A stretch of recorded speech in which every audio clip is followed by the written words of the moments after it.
Friends, পায়ে বুকে হাতে এখনও চোট রয়েছে। কালকে রাতে আমি ঠিক করে ঘুমাতেও পারিনি, কেননা এর এর ঠিক এরকম জায়গায় লেগেছে।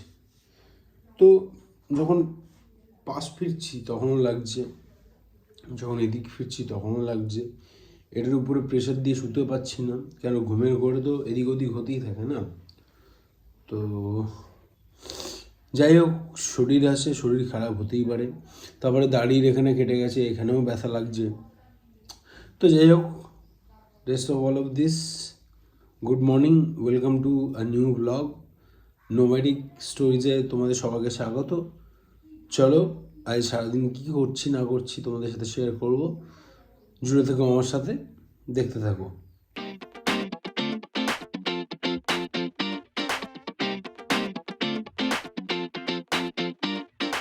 সবাইকে বলেছিলাম যে সকালবেলা বাইকের কন্ডিশনটা দেখাবো, বাট আমার শরীরের কন্ডিশন এতটাই খারাপ, আমার বাইকটা গ্যারেজ থেকে বের করার মতো ক্ষমতা নেই।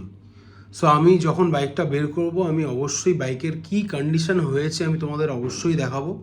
কিন্তু রাইট নাও আমি একদমই বাইকটাকে বের করে তোমাদের দেখানোর মতো কন্ডিশনে নেই। বাইকের পুরো সামনের ভাইজার, হেডলাইট সব ভেঙে গেছে, সব। আমি কালকে কয়েকটা দোকানে জিজ্ঞেস করেছিলাম, 7-8 হাজার টাকার মতো খরচা পড়বে। আমি একটু সুস্থ হলে আর একটু কয়েকটা দোকানে বেরিয়ে জিজ্ঞেস করবো যে কত টাকার মধ্যে একটু চিপে কোথা থেকে হতে পারে। একজন বললো ওয়েলিংটনে গিয়ে ফ্রেম মানে ভাইজারটা আর লাইটটা কিনে নিয়ে আসতে। তো যদি সেটা হয় সেটাও করতে হতে পারে। এখন দেখা যাক, লেটসি, কয়েকজনকে দেখাই তারা কি বলে। তারপরে হচ্ছে কামালগাছিতে তোমার অনেক দোকান আছে, ওখানেও যদি পাওয়া যায় তাহলে ওখান থেকে কিনে নেবো। দেখি কি হয় না হয়। আপাতত আমি একটু সুস্থ হই, আমি একটু সুস্থ হলে বাইকটাকেও আমি সুস্থ করব। ভিডিও রেন্ডারিংয়ের কাজ চলছে, আপাতত হয়ে এসছে, আর মাত্র 92% হয়েছে, আর মাত্র 8% বাকি আছে। হয়ে গেলেই তোমাদের 6 ব্লগ আপলোড হয়ে যাবে। কি হয়েছে না হয়েছে, আমার কতটা কী ক্ষতি হয়েছে না হয়েছে, কি না হয়েছে, সব কিছু এই 6 ব্লগে তুমি ডিটেলসে পেয়ে যাবে। সো এই পর্যন্ত গল্প। কপাল যদি খারাপ হয় তাহলে কি না হয়। আমি এতক্ষণ ধরে মানে কালকে সারাদিন প্রায় বাইক চালিয়েছি, কিছু হয়নি, কিন্তু সাডেনলি দেখো কি আমার সাথে কি ঘটে গেল। সো বলে না, কপালের উপরে সব কিছু। কপাল যদি খারাপ থাকে, তুমি ভালো করার চেষ্টা করলেও খারাপটাই হবে আলটিমেটলি। তো আমার সাথে সেটাই হয়েছে। সো ব্লগটা দেখতে থাকো, আরও গল্প বলতে থাকবো কী কী হচ্ছে না হচ্ছে আমার সাথে। স্নান তো করতে পারলাম না, বিকজ পায়ের দুটো বড় বড় ইনজুরি রয়েছে, এখন ভেজালে ওটা সেপটিক হয়ে যেতে পারে। দাড়িতেও কাটা রয়েছে, তাই মুখটাও ভেজাতে পারলাম না। তাই কী করলাম, আমার দিদি গরম আর ঠান্ডা জল মিশিয়ে টাওয়াল ওখানে চুবিয়ে আমাকে বডি পুরো সোপ করে দিল। মুখটা আমি বেশি খুলতে পারছি না, কেন কি এখানে কেটে গেছে। তো ডাক্তার নিজেই বলেছে যে কম কথা বলতে, তাও ব্লগের জন্য যতটা কথা বলা যায় ততটা কথা বলছি। খাবার মা খাইয়ে দেবে এখন, কেননা আমার ডান হাতেও একটু চোট লেগেছে। এই হাতে তো চোট, বাঁ হাতে তো চোট লেগেছে, এই ডান হাতেও একটু চোট লেগেছে। তো মা এসছে, মা ছিল না, মা গয়ায় গেছিলো। তো আজকে সকালেই মা এসছে, মা একটু খাইয়ে দেবে। খাওয়া দাওয়ার পরে একটু রেস্ট নেবো, রেস্ট নিয়ে তোমাদের সাথে আবার দেখা হবে। যদি না ঘুমাই তাহলে দেখা হচ্ছে, আর যদি একটু ঘুমিয়ে পড়ি তাহলে দেখা হচ্ছে টি টাইমে। ও বাইকের সামনেটা পুরো ভেঙে গেছে, আমি বের করার মতো অবস্থায় নেই, তাই বের করে দেখাতে পারছি না। ভাইজারটাও দেখছো পুরো ভেঙে একদম পুরো খুলে বেরিয়ে চলে এসছে। এই পুরো ভাইজারটা উইথ হেডলাইট আমাকে পুরো চেঞ্জ করতে হবে। এখন জানি না কত কী খরচা পড়ে না পড়ে, দেখা যাক, লেটসি। খাওয়া দাওয়া করে উঠলাম, আমি তো নিজে খেতে পাচ্ছি না। মা এসছে, মা আজকে সকালবেলাই গয়া থেকে এসছে। গয়াতে মার একটু কাজ ছিল, মার সাথে সবাই মিলে গেছিলো। তো সিম্পল ঘরোয়া খাবার, শুক্তো, কাটাপোনা মাছের ঝোল খেলাম। খেয়ে সারাদিন তো ঘরেই ছিলাম, পায়ে ব্যথা, গা হাত পায়ে ব্যথা। আমি মানে বেরিয়ে যে কিছু করব সেগুলো কিছু করতে পারছিলাম না। তো খাওয়া দাওয়ার পরে এই স্নান তো করিনি, সোপটা বডি সোপটা করার পরে খাওয়া দাওয়ার পরে একটু বেটার লাগছে, একটু জল খেয়ে। জাস্ট আমার আমার বাড়ি মানে বেসিক্যালি আমার বাড়ি, এইদিকে আমার বাড়ি। জাস্ট এইখানে একটা রাস্তা আছে, সিমেন্টের রাস্তা, আমি ওখানে একটু হাঁটছি আর তোমার সাথে কথা বলছি। এবারে রুমে চলে যাব, রুমে গিয়ে একটু শোবো, একটু রেস্ট নেব। রেস্ট নিয়ে দেন চা খাওয়ার টাইমে আবার তোমাদের সাথে দেখা হচ্ছে। আপাতত কালকের যা কন্ডিশন ছিল, ওষুধ খাচ্ছি, এখানে তো কেটে গেছে, এখানেও বিটারিন লাগাচ্ছি, আর এর তো মরমপট্টি করাই আছে। তো এখন অনেকটা বেটার আছি, অনেকটা বেটার ফিল করছি। আশা করছি 3-4 দিনের মধ্যে ফিট হয়ে যাব। তো তোমরাও প্রে করো আমার জন্য, আমি যেন খুব তাড়াতাড়ি সুস্থ হয়ে উঠি, কেন প্রচুর কাজ বাকি আছে, যেই কাজগুলো আমাকে করতে হবে। আরও কয়েকটা ইন্টারভিউজ আছে, সেই ইন্টারভিউসগুলো আমাকে দিতে হবে, কারণ এই অবস্থায় ইন্টারভিউসগুলো দেওয়া আমার পক্ষে ইম্পসিবল। সো আমাকে ইন্টারভিউগুলোও দিতে হবে। তো সেই ইন্টারভিউ, আজকের ঈদ যেহেতু ছিল এবং সানডে, তাই কোনো কিছু কাজ হচ্ছে না, কিন্তু মানডে থেকে তো আবার ওয়ার্কিং ডে শুরু হয়ে যাবে। তো ওয়ার্কিং ডে শুরু হয়ে গেলেই আমার ইন্টারভিউস কলগুলো আসতে থাকবে। তো সেগুলো আমাকে দিতে হবে, সেগুলো দিলে কি হয় না হয়, পাস করি না কোয়ালিফাই করি না কি না করি, সেগুলো একটা ম্যাটার করে আর কি। তো ইন্টারভিউটা আমার কাছে এখন মেজর ইম্পর্টেন্ট থিং। সো আমি ভগবানের কাছে প্রে করছি যেন আমি খুব তাড়াতাড়ি সুস্থ হয়ে যাই, আর তোমরাও প্রে করো যেন আমি খুব তাড়াতাড়ি রিকভারি করে যাই। এই ইনজিউরিসগুলো যেন খুব তাড়াতাড়ি আমার রিকভার করে দেয় আমাকে।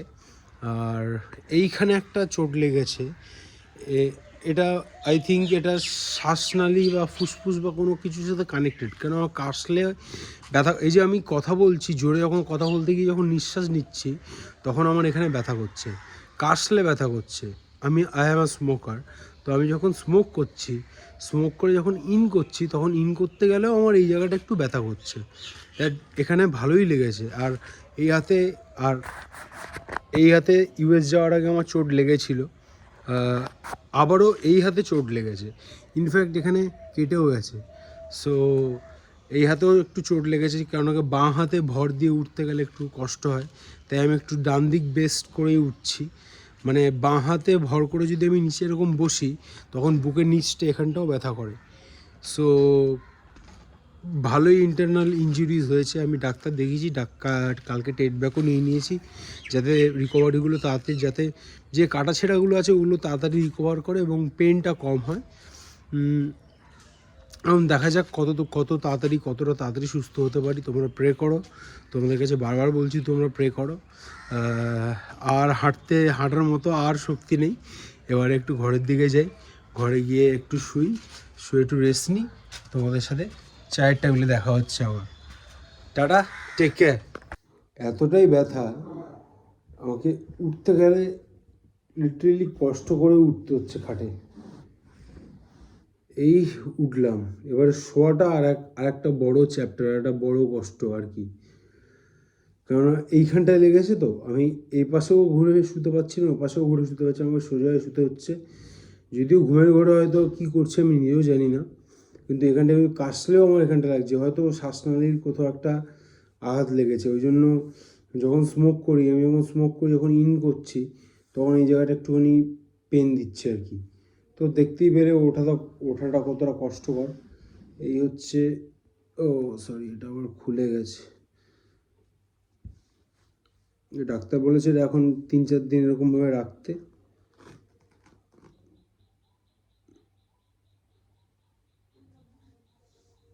রাখি, দেখি কি হয়, তারপরে চলো একটু শুই, রেস্ট নিই, চায়ের টেবিলে তোমাদের সাথে দেখা হচ্ছে।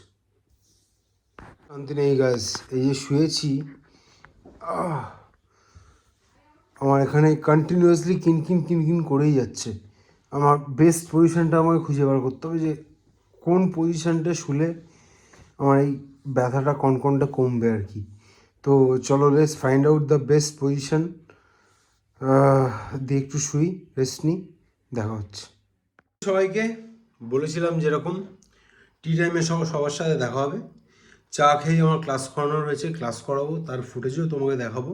হয়তো বেশি ফুটেজ দেখাতে পারবো না, কেন ভিডিও বড় হয়ে যাচ্ছে, তাই এক দুজনেরই ভিডিও দেখাবো। তো চলো এখন চাটা এনজয় করি, তারপরে ক্লাস শুরু হয়ে যাবে, ক্লাস করবো, ক্লাস করিয়ে দেন তোমাদের সাথে আবার দেখা হচ্ছে। Cheers. Single stroke with the right foot on the count number 1 and the left foot on the count number 3. So let's start the single stroke with both your legs. Okay.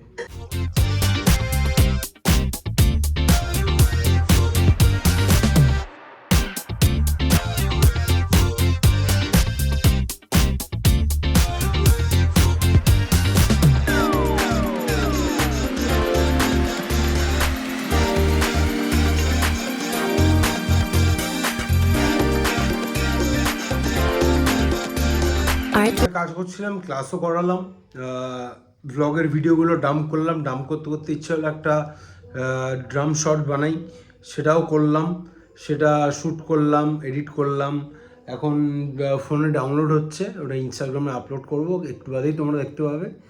So yeah, ছোটো ছোটো কাজ করছি এবং নিজেকে busy রাখছি, this is my motto. আর বাদরটাকে control তো করছি অবশ্যই। সো ইনস্টাগ্রামে অবশ্যই ফলো করো, আমি ইনস্টাগ্রামের লিঙ্ক ইউটিউবের ডেসক্রিপশানে দিয়ে দেবো, তোমরা গিয়ে ওখানে আমার মিউজিক চেক আউট করতে পারো। যদি ভালো লাগে অবশ্যই লাইক করো, শেয়ার করো। আর আমার ইউটিউবের ভিডিও যদি তোমাদের ভালো লেগে থাকে তাহলে অবশ্যই লাইক, শেয়ার অ্যান্ড সাবস্ক্রাইব করো, সাপোর্ট করো, পাশে থেকো। দেখা হচ্ছে আবার পরের ব্লগে। ডিনার কমপ্লিট করে এসে বসলাম, কয়েকটা কাজ আছে সেগুলো করব, করে টাটা গুড নাইট, টাট্টু হব।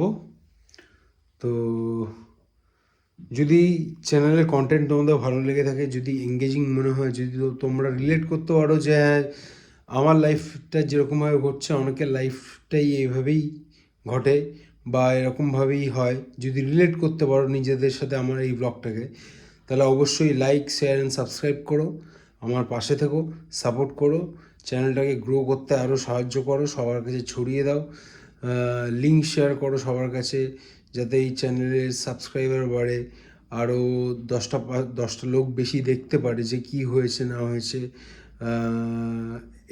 এটাই বলার, এটাই তোমাদের কাছে রিকোয়েস্ট যে সবার কাছে পৌঁছে দাও আমার এই কথাগুলো, আমার এই ডেইলি ব্লগ বলো বা যাই বলো, এগুলো আরও 5জন 6জন দেখছে, সেটা 50 জন যেহেতু, আমি এটাই চাই।